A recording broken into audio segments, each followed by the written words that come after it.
പൃഥ്വിരാജിനെ കാണാൻ ചെന്നപ്പോൾ ഈ പുതിയ വിഷയം പറയാനായിട്ട് പൃഥ്വിരാജിൻ്റെ അടുത്ത് ചെന്നപ്പോൾ പൃഥ്വിരാജ് ഇങ്ങോട്ട് പറഞ്ഞു, ഇങ്ങനെ ഒരു നല്ല വിഷയം എനിക്ക് കിട്ടിയിട്ടുണ്ട്, ആൻറ്റി ക്രൈസ്റ്റ് എന്നാണ് വർക്കിൻ്റെ പേര്, അത് ലിജോ ചെയ്താൽ നന്നായിരിക്കും. ഫഹദ് യഥാർത്ഥത്തിൽ നമ്മൾ വേണ്ടത്ര ഉപയോഗിക്കാത്ത ഒരു നടനായിട്ടാണ് എനിക്ക് തോന്നിയിട്ടുള്ളത്. ഒരു കഥാപാത്രത്തെ ഉൾക്കൊള്ളാനും അത് പഠിക്കാനും വളരെയധികം അധ്വാനിക്കാൻ തയ്യാറായിട്ടുള്ള ഒരാളായിട്ടാണ് എനിക്ക് തോന്നിയിട്ടുള്ളത്. കുത്തിപ്പിടിച്ച് കാശ് വാങ്ങിക്കാൻ കഴിവുള്ളവർക്ക് മാത്രമേ പൈസ കിട്ടുള്ളൂ എന്ന് എനിക്ക് തോന്നുന്നു. എന്നെ സംബന്ധിച്ചിടത്തോളം അതിരനിൽ എനിക്ക് ഞാൻ ആവശ്യപ്പെട്ട പ്രതിഫലം എനിക്ക് കിട്ടിയിട്ടുണ്ട്. മറ്റു പലതിലും എനിക്ക് അങ്ങനെ പറയാൻ സാധിക്കില്ല. അത് ഇന്നും എഴുത്തുകാരുടെ അവസ്ഥയൊക്കെ കഷ്ടം തന്നെയാണ്. മലയാളത്തിലെ ഒരു സിനിമാറ്റിക് ആയിട്ടുള്ളൊരു തിരക്കഥ ഉണ്ടാവുന്നില്ല എന്നുള്ളതാണ്. എനിക്ക് അതിലെ ഒരു ഭേദപ്പെട്ട അഭിരുചി തോന്നിയത് ഈ പ്രാപ്പട എന്ന് പറഞ്ഞൊരു സിനിമ ഞാൻ കണ്ടു ഈയിടെ, കൃഷ്ണേന്ദു കലേഷിൻ്റെ പ്രാപ്പട. ജാപ്പനീസ് അനിമകൾ ശരിക്കും ഒരു ദൃശ്യമാധ്യമ രംഗത്തെ ഒരു വലിയ ഗംഭീരമായ സംഭവമായിട്ട് എനിക്ക് തോന്നിയത്. ഹയോ മിയാസാക്കി, സതോഷി കോൻ തുടങ്ങിയവരുടെ വർക്കുകൾ. സതോഷി കോൻ്റെ പപ്രിക വർഷങ്ങൾക്ക് മുമ്പേ കണ്ടതാണത്. അതൊരു ഗംഭീരമായ ഒരു ഭാവനാലോകം നമുക്ക് ദൃശ്യപരമായിട്ട് തന്നെ നമുക്ക് തരുന്നതായിട്ടാണ് എനിക്ക് അനുഭവപ്പെട്ടിട്ടുള്ളത്.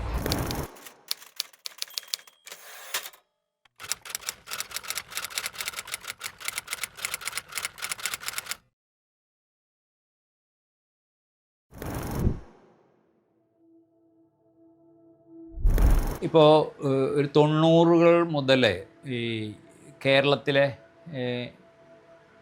തിരക്കഥാകൃത്തുകൾക്കിടയിൽ വളരെ പ്രചാരത്തിലുള്ളൊരു പുസ്തകമുണ്ട്, സിഡ്ഫീൽഡിൻ്റെ സ്ക്രീൻ പ്ലേ എന്ന് പറഞ്ഞ ഒരു പുസ്തകമുണ്ട്. അപ്പോൾ അതുപോലെ തന്നെ ധാരാളം കുക്ക് ബുക്കുകൾ ഇറങ്ങിയിട്ടുണ്ടത്, പാചകവിധി പോലെയുള്ള പുസ്തകങ്ങളാണത്. അത് വളരെ കോമഡിയാണ്. അത് വായിച്ചു കഴിഞ്ഞിട്ടുണ്ടെങ്കിൽ ലോകത്തിലെ ഏറ്റവും എളുപ്പമുള്ള കാര്യമാണ് തിരക്കഥ എഴുത്ത് എന്ന് തോന്നുമായിരുന്നത്. അപ്പോൾ ഇത് മഹാബദ്ധമാണത്. ഈ പഴയ 2500 വർഷം പഴക്കമുള്ള അരിസ്റ്റോട്ടിലിയൻ സിദ്ധാന്തങ്ങളാണ് ഇപ്പോഴും നവീനമായിട്ട് അവതരിപ്പിക്കുന്നത്. 3 ആക്ട് പ്ലേ സ്ട്രക്ചറാണ് സിനിമ എന്നൊക്കെ പറഞ്ഞിട്ട് ഇപ്പോഴും എല്ലാ സിനിമകളും 3 ആക്ട് പ്ലേ സ്ട്രക്ചറാണത്. അപ്പോൾ അതുകൊണ്ട് തന്നെ ഞാൻ പലപ്പോഴും ഏതെങ്കിലും ഒരു ക്ലാസ് എടുക്കേണ്ട ഗതികേടൊക്കെ വരുമ്പോൾ ഇതിനെ പൊളിക്കാനാണ് നോക്കിയിട്ടുള്ളത്. അപ്പോൾ എങ്ങനെ ഇതൊന്നും അല്ലാതെ തിരക്കഥ എഴുതാൻ സാധിക്കും എന്നുള്ളതാണ് ഞാൻ ആലോചിക്കുന്നത്. ഈ പലപ്പോഴും അതായത് വളരെ നൈസർഗികമായിട്ട് ഒരു നോവൽ എഴുതുന്ന പോലെ അല്ലെങ്കിൽ ഒരു ചെറുകഥ എഴുതുന്ന പോലെ എന്തുകൊണ്ട് നമ്മുടെ ദൃശ്യശ്രാവ്യ മാധ്യമം ഈ മാധ്യമങ്ങളെ മനസ്സിൽ കണ്ടുകൊണ്ട് എങ്ങനെ എഴുതാം എന്നാണ് ഞാനെപ്പോഴും ആലോചിക്കുന്നത്. ഇപ്പോൾ മലയാള സിനിമകളിൽ പൊതുവെ അതിനാടകീയതയാണ് അതിൻ്റെ ഒരു സ്വഭാവം. എങ്ങനെ അതിനാടകീയത ഇല്ലാതെ, അതിവൈകാരികത ഇല്ലാതെ, എന്നാൽ മനുഷ്യർക്ക് വളരെ ഇൻട്രസ്റ്റിംഗ് ആയിട്ട് എൻഗേജിങ് ആയിട്ട് കണ്ടിരിക്കാവുന്ന ഒരു സിനിമ എഴുതാൻ സാധിക്കും എന്നുള്ളൊരു ചിന്ത മനസ്സിൽ വെച്ചിട്ടാണ് പലപ്പോഴും ഞാനൊരു തിരക്കഥ എഴുതാനിരിക്കുന്നത്. ചിലപ്പോൾ അതിനാടകീയതയിലേക്ക് ഈ മായവിലെ പല രംഗങ്ങളും നാടകീയതയിലേക്കൊക്കെ വഴുതി പോയിട്ടുണ്ടത്. പക്ഷേ അത് എനിക്ക് തോന്നുന്നു ആ വിഷയം അത് ആവശ്യപ്പെടുന്നുണ്ടെന്നാണ് എനിക്ക് തോന്നുന്നത്. അതല്ലാതെ ഇപ്പോൾ ഈ ജിം ജാർമുഷിൻ്റെ പാറ്റേഴ്സൺ പോലെയുള്ള ഒരു സിനിമ, അതിലൊരു നാടകീയതയും ഇല്ല. അത് അപ്പോൾ ഒരു ഡ്രൈവറുടെ കഥയാണ്, അദ്ദേഹം പോയംസ് എഴുതുന്നൊരു ഡ്രൈവറുടെ കഥയാണ്, നാടകീയതയില്ലാതെ അത് പറഞ്ഞു പോയിരിക്കുന്നു. അങ്ങനെയും സിനിമകൾ പറയാൻ പറ്റും വളരെ ലളിതമായിട്ട്. ഇപ്പോൾ ഈ താർക്കോവ്സ്കിയുടെ സിനിമകൾ പോലെ തന്നെ ഈ മിററൊക്കെ പോലെയുള്ള സിനിമകൾ അതിൽ നാടകീയതയേ ഇല്ലാതെ, നാടകീയത അപകടകരമായ ഒരു കാര്യമായിട്ടാണ് അദ്ദേഹം കാണുന്നത്. അതായത് ഇപ്പോൾ എനിക്ക് തോന്നിയിട്ടുള്ളത് മലയാളത്തിൽ ഈ നാടകീയതയും കഥയും വല്ലാതെ മനുഷ്യ മനസ്സിനെ പിടിച്ചുലയ്ക്കുന്നതായിരിക്കണം എന്നുള്ളൊരു വല്ലാത്തൊരു ചിന്താഗതി ആളുകളിലുണ്ടെന്ന് എനിക്ക് തോന്നുന്നത്. അത് നമ്മൾ അമിതമായി ഈ കയ്യൂക്ക് കാണിച്ചിട്ടല്ല അത് ചെയ്യേണ്ടതെന്നുള്ളതാണ് ഞാൻ വിചാരിക്കുന്നത്. ഒരു കഥ, സങ്കീർണമായ ഒരു കഥ, അണ്ടകടാഹം തകർക്കുന്ന കഥ പറഞ്ഞിട്ടല്ല ആളുകളിലേക്ക് കയറേണ്ടതെന്ന് എനിക്ക് തോന്നുന്നു. വളരെ കാവ്യാത്മകമായ, വളരെ മൃദുവായി തലോടുന്ന മട്ടിലുള്ള ഒരു കഥ പറയാൻ സാധിക്കും. സിനിമ അതിന് കഴിവുള്ള ഒരു മാധ്യമമാണ്. കാരണം ഒരു ഒളിവിടങ്ങളും ഇല്ലാത്തൊരു മാധ്യമമാണ് സിനിമ എന്നുള്ളത് നമുക്കറിയാമത്. അതിൻ്റെ ദൃശ്യങ്ങൾ കൊണ്ട് തന്നെ, അല്ലെങ്കിൽ 2 ദൃശ്യങ്ങൾ തമ്മിൽ യോജിപ്പിക്കുമ്പോഴുണ്ടാകുന്ന ഒരർത്ഥത്തിൽ നിന്ന് തന്നെ നമുക്ക് ഒരുപാട് സാധ്യതകൾ തെളിഞ്ഞു വരും. അതുപോലെ തന്നെ വളരെ മൈന്യൂട്ടായിട്ടുള്ള സംഗീതം കൊണ്ടും ഇത് നമുക്ക് സൃഷ്ടിച്ചെടുക്കാൻ പറ്റും. അതിന് പകരം ഇപ്പോഴത്തെ ഒരു രീതി എന്ന് വെച്ചിട്ടുണ്ടെങ്കിൽ ശബ്ദബാഹുല്യം കൊണ്ടും ദൃശ്യപരമായ ആഡംബരങ്ങൾ കൊണ്ടുമാണത് ഈ ആളുകളെ ആകർഷിക്കാൻ ശ്രമിക്കുന്നത്. ഇപ്പോൾ പലപ്പോഴും ഒരു കഥ തന്നെ വേണമെന്നില്ല, ഒരു സിനിമ പറയാനായിട്ട് ശക്തമായൊരു കഥ തന്നെ വേണം എന്നില്ലെന്ന്. ഇപ്പോൾ ബ്രസോണിൻ്റെ പിക്ക് പോക്കറ്റ് എന്ന് പറഞ്ഞൊരു സിനിമ എടുത്തു നോക്കുക. അത് ആ ഒരു ഒരാളുടെ പേഴ്സ് അടിച്ചു മാറ്റുന്ന ഒരു കഥ മാത്രമാണ് അതിൽ പറഞ്ഞിരിക്കുന്നത്, ഒരു കഥയല്ല അത്. ഒരു മുഹൂർത്തം മാത്രമാണ്. പക്ഷേ നമ്മൾ ഇരുന്ന് പോവും, സീറ്റ് എഡ്ജിൽ ഇരുന്ന് കണ്ടുപോകുന്ന ഒരു സിനിമയായിട്ടാണ് എനിക്ക് തോന്നിയിട്ടുള്ളത്. അപ്പോൾ അങ്ങനെയൊക്കെ എഴുതാൻ പറ്റും. അതായത് ഒരു ദൃശ്യ സാക്ഷരത അല്ലെങ്കിൽ സിനിമാ സാക്ഷരത ഇല്ലാത്തത് കൊണ്ടാണ് മികച്ച തിരക്കഥകൾ ഇല്ലാത്തത് എന്ന് എനിക്ക് തോന്നുന്നു.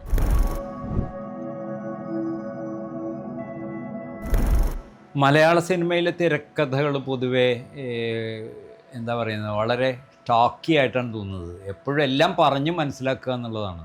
അതായത് പണ്ട് ഈ ആകാശവാണിയിലൂടെ സിനിമ പ്രക്ഷേപണം ചെയ്യുമായിരുന്നു. അതായത് അത് കേട്ട് കഴിഞ്ഞാൽ മുഴുവൻ സിനിമയും നമുക്ക് മനസ്സിലാവും. അതൊരവസ്ഥ ദുരന്തമല്ലേ അത്? അതായത് ഇതൊരു ദൃശ്യമാധ്യമം, കേട്ടാൽ ഓഡിയബിൾ മാത്രമായി തീരുന്നതല്ലേ അത്? ഇപ്പോഴും അത് തന്നെ അവസ്ഥയെന്ന് എനിക്ക് തോന്നുന്നത്. മലയാളത്തിലെ ഒരു സിനിമാറ്റിക് ആയിട്ടുള്ളൊരു തിരക്കഥ ഉണ്ടാവുന്നില്ല എന്നുള്ളതാണ് പലപ്പോഴും. എല്ലാം പറഞ്ഞ് എല്ലാം കാണിക്കുകയും പറയുകയും ചെയ്യുക എന്നുള്ളൊരവസ്ഥയിലേക്കാണ് പോയിക്കൊണ്ടിരിക്കുന്നത്. ഇപ്പോൾ ന്യൂ ജനറേഷൻ സിനിമയിലാണെങ്കിലും വലിയ വ്യത്യാസമൊന്നും എനിക്ക് തോന്നുന്നില്ല. എനിക്ക് അതിലെ ഒരു ഭേദപ്പെട്ട അഭിരുചി തോന്നിയത് ഈ പ്രാപ്പട എന്ന് പറഞ്ഞൊരു സിനിമ ഞാൻ കണ്ടു ഈയിടെ, കൃഷ്ണേന്ദു കലേഷിൻ്റെ പ്രാപ്പട. അതൊരു മികച്ചൊരു എക്സ്പീരിയൻസ് ആയിട്ട് എനിക്ക് തോന്നി. അതുപോലെ തന്നെ കിസ് വാഗൺ എന്ന് പറഞ്ഞൊരു സിനിമയും കൂടി കണ്ടു. അതാണ് ഒരു ബെറ്റർ റൈറ്റിങ്ങും ബെറ്റർ ഫിലിം മേക്കിങ്ങുമായിട്ട് തോന്നിയത്. അതല്ലാതെ മലയാളത്തിലെ മുഖ്യധാരയിൽ ഇറങ്ങുന്ന തിരക്കഥകളെല്ലാം ഈ പഞ്ച് ഡയലോഗ് എഴുതി പിടിപ്പിക്കുക എന്നുള്ളതല്ലാണ്ട് വേറൊന്നുമല്ല. ഒരു ദൃശ്യപരമായിട്ട് ചിന്തിക്കുന്ന പോലുമില്ലെന്നാണ് എനിക്ക് തോന്നിയിട്ടുള്ളത്. അപ്പോൾ ഈ ഹോളിവുഡ് സിനിമ, ഇപ്പം നമ്മളേറ്റവും കൂടുതൽ അനുകരിക്കുന്ന ഹോളിവുഡ് സിനിമയാണെങ്കിലും, പക്ഷേ അവിടുത്തെ എഴുത്തുകാർ വളരെ കരുതലോടെയാണ് ആ മാധ്യമത്തെ കൈകാര്യം ചെയ്തിട്ടുള്ളത്. അതായത് ഈ റോബർട്ട് ടൗണെ, വില്യം ഗോൾഡ്മാൻ എന്നുള്ള പഴയ കാലത്തെ തിരക്കഥാകൃത്തുക്കളും ഇപ്പോൾ പുതിയ കാലത്തുള്ള പുതിയ എഴുത്തുകാരുമൊക്കെ വളരെയധികം അറിവുള്ളവരാണ്. അവർ ലിറ്റററി സാഹിത്യത്തെക്കുറിച്ചൊക്കെ വളരെയധികം ജ്ഞാനമുള്ള ആളുകളായിട്ടാണ് എനിക്ക് തോന്നിയിട്ടുള്ളത്. സിനിമ കാണാനുള്ള മാധ്യമമാണ്, അതിൽ ഇത്രയ്ക്കധികം സംഭാഷണവും ശബ്ദബാഹുല്യവും കൊണ്ട് നിറക്കേണ്ട കാര്യമില്ല എന്ന് തന്നെയാണ് എൻ്റെ അഭിപ്രായം. കഥയെഴുത്തിൽ നിന്നല്ല ഞാൻ ശരിക്കും സിനിമയിലേക്ക് വരുന്നത്. ഞാൻ സിനിമയിലേക്ക് വരുന്നത് സിനിമ കണ്ടുകൊണ്ട് തന്നെയാണ്. അതായത് എനിക്ക് 7 വയസ്സുള്ള സമയത്താണ് തോന്നുന്നത് കറുത്ത രാത്രികൾ എന്ന് പറഞ്ഞൊരു സിനിമയുണ്ട്, പഴയ സിനിമയാണ്. അത് കണ്ടപ്പോൾ ആ സിനിമയാണ് എൻ്റെ കാഴ്ചശീലത്തെ പാടെ മാറ്റിക്കളഞ്ഞത്. എന്ന് വെച്ചാൽ അത് മലയാളത്തിലൊരു അപാരമായ സിനിമയൊന്നുമല്ല അത്. പക്ഷേ അതിൻ്റെ കഥ, അതിൻ്റെ പശ്ചാത്തലം, ഇതിനെല്ലാം വളരെ പ്രത്യേകതയുണ്ടായിരുന്നു. മലയാളത്തിൽ ഒരാൾക്കും എഴുതാൻ പറ്റാത്ത ഒരു വിഷയമായിരുന്നു അത്. അതായത് സത്യമാണത്. R.L. സ്റ്റീവൻസൻ്റെ ജെക്കിലും ഹൈഡും എല്ലാവരും പഠിച്ചിട്ടുണ്ട് പിന്നീട്. അതിനെ ബേസ് ചെയ്തിട്ടാണ് ആ സിനിമ ഉണ്ടാക്കിയിരിക്കുന്നത്. മധുവാണ് കേന്ദ്ര കഥാപാത്രമായിട്ട് അഭിനയിക്കുന്നത്. മധു ഡോക്ടർ ശാന്തൻ എന്ന് പറഞ്ഞൊരു കഥാപാത്രം. ഡോക്ടർ ശാന്തൻ ഒരു മരുന്ന് കണ്ടുപിടിക്കുകയും ആ മരുന്ന് കഴിച്ചു കഴിയുമ്പോൾ മറ്റൊരു ദുഷ്ടശക്തിയായിട്ട് മാറുകയും ചെയ്യുന്നതാണ് അതിൻ്റെ ഒരു കഥ എന്ന് പറയാവുന്നത്. അത് വളരെ വിചിത്രമായിരുന്നു. ഒരാളിൽ തന്നെ 2 മനുഷ്യർ വസിക്കുന്നു എന്ന് പറയുന്നത് എൻ്റെ ആ ഒരു 7-ാം വയസ്സിൽ എന്നെ സംബന്ധിച്ചിടത്തോളം എന്നെ ത്രസിപ്പിച്ച ഒരു സിനിമയായിരുന്നു. എനിക്ക് തോന്നുന്നത് എപ്പോഴും ഈ സിനിമ എപ്പോഴും സൃഷ്ടിക്കുന്നത് തിരശീലയിലല്ല, കാണിയുടെ മനസ്സിലാണ്. നമ്മൾ 2 പേരും ഒരുമിച്ച് അല്ലെങ്കിൽ ഒരാൾക്കൂട്ടം മുഴുവൻ സിനിമ കാണുമ്പോഴും ഓരോരുത്തരും ഓരോ സിനിമ കാണുകയാണെന്നാണ് എനിക്ക് എപ്പോഴും തോന്നിയിട്ടുള്ളത്. അപ്പോൾ ഈ കറുത്ത രാത്രികൾ കണ്ടിട്ട് ഞാൻ എൻ്റേതായ കുറേ കഥകൾ ഉണ്ടാക്കാൻ തുടങ്ങി. ഞാൻ എല്ലാവരോടും ആ കഥ പലതരത്തിൽ പറയാൻ തുടങ്ങി. അപ്പോൾ അവർ കണ്ട സിനിമയല്ല ഞാൻ പറയുന്നത്. അപ്പോഴാണ് എനിക്ക് ഈ ഒരു ദൃശ്യമാധ്യമത്തോടുള്ള എൻ്റെ ഇഷ്ടം അതിശക്തമായിട്ട് തീർന്നതും. അത് എനിക്ക് തോന്നുന്നു കഥ എഴുതുന്നതിന് മുമ്പാണ്, വളരെ മുമ്പാണ്. അതിനൊക്കെ എത്രയോ വൈകിട്ടാണ് ഞാൻ ഭാഷയിലൂടെ കഥ പറയാൻ സാധിക്കും എന്നൊക്കെ കണ്ടെത്തുന്നത് എത്രയോ വൈകിട്ടാണ്. പിന്നീട് എഴുത്തും തുടങ്ങി. 70കളുടെ ഏതാണ്ട് മധ്യത്തോടെ ഞാൻ എഴുതാൻ തുടങ്ങിയിരുന്നു, കഥകൾ എഴുതാൻ തുടങ്ങിയിരുന്നു. ഈ കഥകൾ എഴുതി മുന്നോട്ട് പോകുമ്പോഴാണ് വീണ്ടും സിനിമ വന്ന് എന്നെ വിളിച്ചത്. അത്രയും കാലം സിനിമ കാണാൻ അനുവദിക്കാത്തൊരു വീട്ടിലായിരുന്നു ഞാൻ ജീവിച്ചിരുന്നത്. ഒരു 75-76 ആയപ്പോൾ നമ്മൾ വീട്ടിൽ നിന്ന് ഇറങ്ങാൻ തുടങ്ങി. വീട്ടിൽ നിന്ന് ഇറങ്ങി നേരെ സിനിമാശാലയിലേക്കാണ് പോയത്. അപ്പോൾ കൊച്ചിയിലെ ഒരു കൊച്ചിൻ ഫിലിം സൊസൈറ്റി എന്ന് പറഞ്ഞൊരു സംഘടന രൂപീകരിക്കാൻ അതിൻ്റെ തുടക്കത്തിലേ ഞാനൊക്കെ ഉണ്ടായിരുന്നു. അപ്പോൾ അങ്ങനെയാണ് നല്ല സിനിമ കാണാനായിട്ട് തുടങ്ങിയത്. അതായത് സത്യജിത് റായ് മുതൽ ബർഗ്മാൻ, ഈ പാസോളിനി വരെ ഉള്ള വലിയ അന്നത്തെ കാലത്തെ വലിയ സംവിധായകരുടെ സിനിമകൾ കാണുവാനും മറ്റൊരു തരത്തിലുള്ള സിനിമ നമുക്ക് തിരിച്ചറിയുവാനുമുള്ള ഒരു സാഹചര്യം ഉണ്ടായി. അപ്പോൾ അങ്ങനെയാണ് എൻ്റെ കാഴ്ചശീലങ്ങൾ മാറിയത്. ശരിക്കും പറഞ്ഞിട്ടുണ്ടെങ്കിൽ ആ കാലത്തൊക്കെ എൻ്റെ എഴുത്തിലും ഈ വളരെയധികം ദൃശ്യപരമായ സാധ്യതകളാണ് ചൂഷണം ചെയ്തുകൊണ്ടിരുന്നതെന്നാണ് എനിക്ക് തോന്നുന്നത്. അത് ഭാഷാപരമായ സാധ്യതകളേക്കാൾ ദൃശ്യപരമായ സാധ്യതകളോട് കൂടുതൽ ഒരു അഫിനിറ്റി എനിക്കുണ്ടായിരുന്നു. ഈ സർറിയലിസം എന്ന ആ ഒരു ദാദായിസം, സർറിയലിസം എന്നിവയോടൊക്കെ വളരെയധികം ഒരു ആകർഷണം ഉണ്ടായത് തന്നെ ബുനുവേലിൻ്റെ സിനിമ കണ്ടിട്ട്, ലൂയി ബുനുവേലിൻ്റെ അദ്ദേഹത്തിൻ്റെ ആൻഡലൂഷ്യൻ ഡോഗ് എന്ന് പറഞ്ഞൊരു സിനിമയുണ്ട്. എനിക്ക് തോന്നുന്നു 1919 ആ സിനിമ കണ്ടപ്പോൾ മുതൽ അതും എൻ്റെ ഒരു എങ്ങനെ സിനിമയായിരിക്കണം, ഞാൻ കണ്ടതല്ല സിനിമ എന്ന ഒരു പുതിയൊരു അനുഭവം, ഒരു ദൃശ്യാനുഭവം എനിക്കുണ്ടാക്കി തന്നു. ഏതാണ്ട് 79 കാലം സിനിമ കാണുന്നതിൻ്റെ കാലം തന്നെയായിരുന്നു. എല്ലാ ദിവസവും 3 സിനിമകളൊക്കെ കാണുമായിരുന്നു. ചിലപ്പോൾ രാവിലെ പോയി രാത്രി സെക്കൻഡ് ഷോയും കഴിഞ്ഞിട്ടൊക്കെ ആയിരിക്കും സിനിമ കണ്ടുവരുന്നത്. അപ്പോൾ അന്ന് എൻ്റെ കൂടെ ഒരു ചങ്ങാതിയും കൂടി ഉണ്ടായിരുന്നു, ജൂഡ് അട്ടിപ്പേറ്റി. ഞങ്ങൾ ഒരുമിച്ച് പഠിച്ചതാണ്. അപ്പോൾ അദ്ദേഹത്തിന് ഡയറക്ഷനിൽ വലിയ താല്പര്യമുണ്ടായിരുന്നു. എനിക്കാണെങ്കിൽ എഴുത്തിലല്ലാണ്ട് വേറെ ഒന്നിലും താല്പര്യമില്ല. അപ്പോൾ അദ്ദേഹം പറഞ്ഞു, നമുക്ക് ഒരു സിനിമ ചെയ്യണം. വളരെ എന്താ പറയുന്ന ഒരു കാര്യം ആഗ്രഹിച്ചാൽ അത് നടപ്പാക്കാൻ കഴിവുള്ള ഒരാളായിട്ടാണ് ഞാൻ ജൂഡിനെ കാണുന്നത്. എനിക്ക് തോന്നുന്നു ആ ഡിഗ്രി ഫസ്റ്റ് ഇയർ കടന്നപ്പോൾ തന്നെ അദ്ദേഹം ഒരു സിനിമ ചെയ്യാനുള്ള എല്ലാ സാഹചര്യങ്ങളും ഉണ്ടാക്കി. ഫിലിമിൽ തന്നെ ഷൂട്ട് ചെയ്യുകയും ചെയ്തു. അത് അന്ന് നമുക്ക് അതിനുള്ള സാഹചര്യമൊന്നുമില്ല എന്നറിയാമല്ലോ. കേരളത്തിലൊരു പണം സ്വരൂപിക്കാൻ സാധിക്കില്ല. പിന്നെ സിനിമയിൽ ഷൂട്ട് ചെയ്യാനായിട്ടൊരു ക്യാമറമാനെ വിളിച്ചാൽ കിട്ടില്ല. അങ്ങനെ ഒരുപാട് പ്രശ്നങ്ങളുണ്ടായിരുന്നു. പക്ഷേ ഞങ്ങളൊരു വിദ്യാഭ്യാസ ചിത്രമാണ് എടുത്തത്. കീപ് ദ സിറ്റി ക്ലീൻ എന്നാണ് അതിന് പേരിട്ടത്. അപ്പോൾ അത് ഡിഗ്രി ഫസ്റ്റ് ഇയർ പഠിക്കുമ്പോഴാണ് അതിൻ്റെ തിരക്കഥ ഞാൻ എഴുതുകയും ജൂഡ് അത് ഡയറക്റ്റ് ചെയ്യുകയും ചെയ്തു. സത്യം പറഞ്ഞാൽ അതാണ് എൻ്റെ ആദ്യത്തെ ദൃശ്യപരമായ എഴുത്ത്. അതാണ് കീപ് ദ സിറ്റി ക്ലീൻ എന്ന ലഘു ചിത്രമാണ്. ഒരു 10-15 മിനിറ്റേ അത് ഉണ്ടാവുകയുള്ളൂ, അത്രയേ ഉണ്ടായിരുന്നുള്ളത്. പക്ഷെ അത് അധികം പേരൊന്നും കാണാതെ അവസാനിച്ചു. ഞങ്ങൾ കുറേ സുഹൃത്തുക്കൾ കണ്ട് തീർന്നത്. പിന്നീടാണ് ഈ ദൂരദർശൻ വരുന്നതും ദൂരദർശനിലെ സീരിയൽ പരമ്പരകൾ എന്ന് പറഞ്ഞൊരു സംഭവം ഉണ്ടാകുന്നതും. അപ്പോൾ അന്നേ വരെ പരമ്പരകൾ കണ്ടിട്ടില്ല, ടെലിവിഷൻ പരമ്പരകൾ കണ്ടിട്ടില്ല. അപ്പോൾ എന്നാലും ടെലിവിഷൻ പരമ്പര എഴുതുവാനായിട്ട് തീരുമാനിക്കുകയാണ്. 13 എപ്പിസോഡുകളാണ് അന്ന് ദൂരദർശൻ ആവശ്യപ്പെട്ടുകൊണ്ടിരുന്നത്. അങ്ങനെ 13 എപ്പിസോഡുകൾ എത്തുന്ന ഒരു വിഷയം അന്വേഷിച്ച് നടന്നാണ് PR ശ്യാമളയുടെ ശരറാന്തൽ എന്ന ഒരു നോവലിലേക്ക് എത്തിയത്. അതായത് ഈ ദൃശ്യമാധ്യമത്തിലേക്ക് പകരാനായിട്ട് അതിൻ്റെ ഒരു ദൃശ്യ സാധ്യതകളുള്ളൊരു കൃതി എന്നുള്ള നിലയിലാണ് ശരറാന്തലിലേക്ക് പോയത്. അങ്ങനെ ശരറാന്തൽ നോവല് അതിന് 13 അധ്യായങ്ങളെ ഉണ്ടായിരുന്നുള്ളൂന്നുകൂടി ഒരു ആകർഷണമായിരുന്നു. അതൊരു വലിയൊരു അബദ്ധമായിരുന്നു എഴുതി തുടങ്ങിയപ്പോഴാണ് അത് മനസ്സിലാകുന്നത്. അത് എഴുതി തുടങ്ങിയപ്പോഴാണ് മനസ്സിലായത് ഈ 13 അധ്യായങ്ങളും ഒട്ടും ദൃശ്യപരമല്ലായിരുന്നു. കാരണം ഓരോ കഥാപാത്രങ്ങളുടെയും മനസ്സിലൂടെയായിരുന്നു ആ നോവൽ എഴുതപ്പെട്ടിരുന്നത്. അപ്പോൾ ഇതെങ്ങനെ ദൃശ്യവൽക്കരിക്കും എന്നുള്ളത് വലിയൊരു വെല്ലുവിളിയായിരുന്നു. നമുക്കാണെങ്കിൽ യാതൊരു മുൻപരിചയവുമില്ല, വിദ്യാഭ്യാസവും കിട്ടിയിട്ടില്ല, കണ്ട അനുഭവമല്ലാതെ മറ്റൊന്നുമില്ല. അങ്ങനെ ഒരു ഷെഡ്യൂൾ ഷൂട്ട് ചെയ്ത് കഴിഞ്ഞപ്പോഴാണ് അറിയുന്നത് ഇതല്ല ഈ ദൃശ്യമാധ്യമം എന്ന് തിരിച്ചറിയുന്നതിനായിട്ടുള്ളൊരു സാഹചര്യം ഉണ്ടായി. അങ്ങനെയാണ് ഇത് രണ്ടാമതൊരു ഷെഡ്യൂൾ വെക്കുകയും കൂടുതൽ പഠനത്തിന് വേണ്ടിയിട്ട് കൂടുതൽ പരമ്പരകൾ കാണാൻ തുടങ്ങുകയും ചെയ്തു. അതല്ല, അതിലുപരി ഒരു സീൻ എങ്ങനെ ഷൂട്ട് ചെയ്യാം, ഒരു സീൻ എങ്ങനെ എഴുതാം, ഒരു സീൻ എങ്ങനെ കൺസീവ് ചെയ്യാം, ഒരു സ്പേസിലും ടൈമിലും എങ്ങനെ ഒരു ഇൻസിഡൻറ്റിനെ കൊള്ളിക്കാം, കഥാപാത്രങ്ങളുടെ കൊറിയോഗ്രഫി, ഇതിനെക്കുറിച്ചൊന്നും ഒരു ധാരണയുണ്ടായിരുന്നില്ല. അങ്ങനെ ചെയ്ത് തെറ്റിച്ച് വീണ്ടും പഠിക്കുകയായിരുന്നു ചെയ്തത്. ഞാനും ജൂഡ് അട്ടിപ്പേറ്റിയുടെയും അനുഭവം അത് തന്നെയായിരുന്നു. അത് കഴിഞ്ഞ് ശരറാന്തല് ആ വർഷത്തെ 91 ആ വർഷത്തെ സംസ്ഥാന ടെലിവിഷൻ അവാർഡ് ആ പരമ്പരയ്ക്ക് കിട്ടുകയും അതിൻ്റെ തിരക്കഥയ്ക്കും അവാർഡ് കിട്ടി.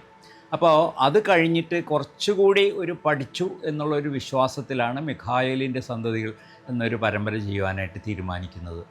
മിഖായേലിൻ്റെ സന്തതികളുടെ ചെയ്യുവാൻ നമ്മൾ ഉദ്ദേശിക്കുന്നത് ശരിക്കും പറഞ്ഞിട്ടുണ്ടെങ്കിൽ ഈ ദസ്തേവ്സ്കിയോടുള്ള ആരാധന കൊണ്ട് ബ്രദേഴ്സ് കരമസോവിൻ്റെ ഒരു ആത്മാവാണ് അതിനുള്ള കഥയായിട്ട് പരിണമിച്ചത് എന്ന് തുറന്നു പറയേണ്ടതുണ്ട്. കാരണം അദ്ദേഹത്തോടുള്ള ഒരു ആരാധനയാണ് മിഖായേലിൻ്റെ സന്തതികൾ ചെയ്യാനുള്ള ഒരു കാരണം. പക്ഷെ അപ്പോഴും ഇതെങ്ങനെ കൺസീവ് ചെയ്യണം, എങ്ങനെ ദൃശ്യവൽക്കരിക്കണം എന്നുള്ളതിനെക്കുറിച്ചൊക്കെ ഒരു വ്യക്തമായ ധാരണയുണ്ടായിരുന്നു. ആ സമയത്താണ് 70കളിൽ ഇറങ്ങിയ ഗോഡ് ഫാദർ, കേരളത്തിൽ പ്രദർശിപ്പിക്കുന്നത് കൊപ്പോളയുടെ. അപ്പോൾ അതിലൊരു ലൈറ്റിംഗ് പാറ്റേൺ ഉണ്ട്. ഹാഫ് ലൈറ്റിലാണ് മിക്കവാറും സീൻസ് അത് ഷൂട്ട് ചെയ്തിരിക്കുന്നത്. മലയാള സിനിമയിലാണെങ്കിൽ എല്ലാം വളരെ ബ്രൈറ്റായിട്ടാണ് എപ്പോഴും ചിത്രീകരിക്കുന്നത്. സ്റ്റുഡിയോ ചിത്രീകരണം പോലെയാണ് മലയാള സിനിമയിലെ ചിത്രീകരണം അക്കാലത്തുണ്ടായിരുന്നത്.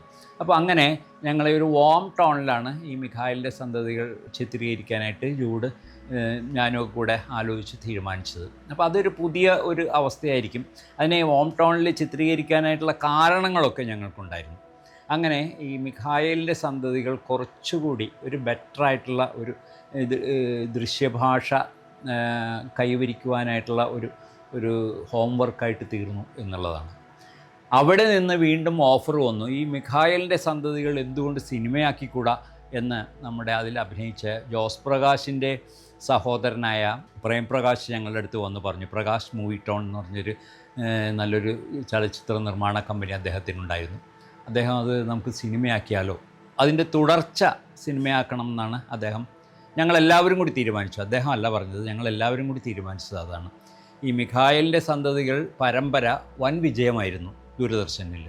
അപ്പോൾ അതിൻ്റെ തുടർച്ച സിനിമയാക്കി കഴിഞ്ഞിട്ടുണ്ടെങ്കിൽ ഈ ആളുകൾ മുഴുവനും ഇത് കാണാൻ വരും എന്നുള്ള വലിയൊരു തെറ്റിദ്ധാരണയുടെ പുറത്താണ് ഞങ്ങളത് ആലോചിച്ചത്. ഇത് രണ്ടും രണ്ട് മാധ്യമമാണെന്നുള്ള തിരിച്ചറിവ് അന്ന് ഞങ്ങൾക്കില്ലായിരുന്നു. അപ്പോൾ അങ്ങനെ മിഖായിലിൻ്റെ സന്തതികൾ എന്ന പരമ്പര അതിൻ്റെ രണ്ടാം ഭാഗം സിനിമയാക്കാനായിട്ട് തീരുമാനിക്കുകയും അതിനുള്ള പ്രവർത്തനം തുടങ്ങുകയും ചെയ്തു. ഞാൻ ഓർക്കുന്നുണ്ട്, പരമ്പരയിൽ തന്നെ അഭിനയിച്ചിരുന്നത് ബിജു മേനോൻ. അദ്ദേഹം ആദ്യമായിട്ട് അഭിനയിക്കുന്നത് മിഖായിലിൻ്റെ സന്തതികളിലാണ്. അദ്ദേഹത്തെ തന്നെ നായകനായിട്ട് അവതരിപ്പിക്കാൻ NF വർഗീസ്, ഏലിയാസ് ജോൺ, അങ്ങനെയുള്ള ആളുകൾ, ഏലിയാസ് ജോൺ, ഏലിയാസ് ബാബു, ഇങ്ങനെയുള്ളവരൊക്കെ കൂടി വെച്ചിട്ട് സിനിമ ചെയ്യാനായിരുന്നു തീരുമാനം. പക്ഷേ അത് സിബി മലയിനെ പോലെയുള്ളവർക്ക് അന്ന് അത് തിരക്കഥ വായിച്ചിട്ട് ഇഷ്ടമാവുകയും അത് പക്ഷേ നിങ്ങൾ കുറച്ചുകൂടി ഒരു നല്ല ഒരു കാസ്റ്റിങ്ങിലേക്ക് പോകണമെന്ന് പറയുകയൊക്കെ ചെയ്തെങ്കിലും ഞങ്ങൾക്കൊരു ഓവർ കോൺഫിഡൻസ് ആയിരുന്നു. ഈ ബിജു മേനോനും മറ്റുമൊക്കെ മതി ഞങ്ങൾക്ക് സിനിമ ചെയ്യാനായിട്ട്. ഞങ്ങളുടെ ഒരു ദൃശ്യാവബോധത്തിലുള്ള ഒരു അമിത വിശ്വാസം കൊണ്ട് അങ്ങനെ അതേ ആളുകളെ തന്നെ വെച്ച് സിനിമ ഷൂട്ട് ചെയ്തു. പക്ഷേ ഫസ്റ്റ് ഡേ ആ സിനിമ പൊട്ടി. അപ്പോഴാണ് ഞങ്ങൾക്ക് മനസ്സിലായത് ഈ ഞങ്ങളുടെ മനസ്സിലുള്ളതല്ല സിനിമ. ആളുകൾ കാണുന്ന സിനിമ ചെയ്യാനുള്ള യാതൊരു യോഗ്യതയില്ല ഞങ്ങൾക്ക് എന്ന് മനസ്സിലായി. കാരണം ഞങ്ങളുടെ തീരുമാനം തന്നെ തെറ്റായിരുന്നു. ടെലിവിഷനിൽ വിജയിച്ച ഒരു വിഷയമെടുത്തിട്ട് സിനിമയാക്കുക എന്ന് പറയുന്ന ആ ചിന്ത തന്നെ വലിയൊരു മഹാബദ്ധമായിരുന്നു. അത് തിരിച്ചറിയാനായിട്ട് ആ സിനിമ പൊട്ടേണ്ടി വന്നു എന്നുള്ളതാണ്. അപ്പോൾ പ്രൊഡ്യൂസർക്ക് പൈസ പോയി. ഞങ്ങൾ പിന്നെ ഇനി രണ്ടാമതൊരു സിനിമ ചെയ്യേണ്ടതില്ല എന്നുള്ളൊരു തീരുമാനത്തിലേക്ക് എത്തുകയും ചെയ്തു. അങ്ങനെയാണ് വീണ്ടും ടെലിവിഷനിൽ തന്നെ ഉറച്ചു നിന്നു. അതാവുമ്പോൾ ഒരിക്കലും ഒരു നിർമ്മാതാവിന് നഷ്ടം വരില്ല, അതോർത്ത് നമുക്ക് വേദനിക്കേണ്ട, അങ്ങനെയുള്ള പല സന്തോഷങ്ങളുണ്ട്. ഇപ്പം നമുക്ക് പ്രതിഫലമൊന്നും കിട്ടിയില്ലെങ്കിലും വേറൊരാളുടെ സമ്പാദ്യം മുഴുവൻ നശിപ്പിക്കുന്ന ഒരു പരിപാടിയിലേക്ക് പോകണ്ട എന്നുള്ളതായിരുന്നു ഞാനും ജൂഡും ചിന്തിച്ചത്. അങ്ങനെയാണ് റോസസ് ഇൻ ഡിസംബർ എന്ന മലയാളത്തിലെ ആദ്യത്തെ ദൈർഘ്യമേറിയ പരമ്പര, അന്ന് 25 എപ്പിസോഡാണ് പ്ലാൻ ചെയ്തിരുന്നത്, അത് ഷൂട്ട് ചെയ്യാൻ തുടങ്ങി. അത് പക്ഷേ ഏതാണ്ട് 5 വർഷത്തോളം മുടങ്ങിപ്പോയി. 5 വർഷം കഴിഞ്ഞിട്ടാണ് അത് ടെലികാസ്റ്റ് ചെയ്തത്. ഈ കാലമൊന്നും ഞങ്ങൾ സിനിമയെക്കുറിച്ച് ചിന്തിച്ചിട്ടേ ഇല്ല എന്നുള്ളതാണ് വസ്തുത. ടെലിവിഷനിൽ മാത്രം. ഇതാണ് കാരണം. ഇതിൻ്റെ മുതൽ മുടക്ക് ആണ് വലിയൊരു തടസ്സമായിട്ട് തോന്നിയത്.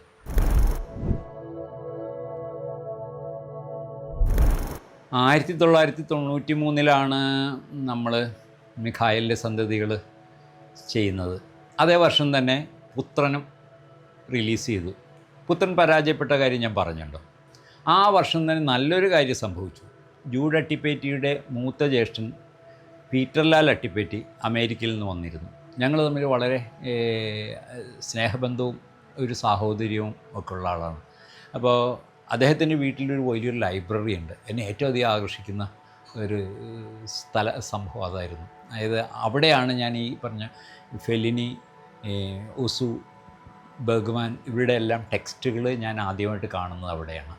അത് നമ്മളെ പബ്ലിക് ലൈബ്രറികളിലൊന്നും പലപ്പോഴും സിനിമാ സംബന്ധമായിട്ടുള്ള പുസ്തകങ്ങളൊന്നും കിട്ടാറില്ലായിരുന്നു.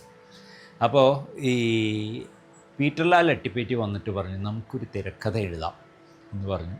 അങ്ങനെ ഒരു തിരക്കഥയുടെ ആലോചനയിലേക്ക് പോവുകയാണ്. അത് ഈ പറഞ്ഞ ഒരു കൊച്ചി, അന്നത്തെ കൊച്ചി, ഒരു 90കളിലെ കൊച്ചി, അതിൻ്റെ പശ്ചാത്തലത്തിലാണ് ആ തിരക്കഥ ആലോചിക്കുന്നത്. നാട്ടുകാര്യം എന്നാണ് അതിന് പേരിട്ടിരുന്നത്. അപ്പോൾ ആ കൊച്ചിയിൽ വളരെ ദരിദ്രമായ ഒരു ടൗൺ ആണെങ്കിലും, നഗരം എന്ന് പറയാൻ പറ്റില്ല, ഒരു ചെറിയൊരു പട്ടണം എന്നേ പറയാൻ പറ്റുള്ളൂ. ആ പട്ടണത്തിൽ ഇല്ലായ്മകൾക്ക് നടുവിലൂടെ ജീവിക്കുന്ന ഒരു മനുഷ്യൻ, ജോലി അന്വേഷിച്ച് നടക്കുന്ന ഒരു മനുഷ്യൻ, തൊഴിലില്ലായ്മ അപ്പോഴും ഒരു വലിയ പ്രശ്നമായിരുന്നു.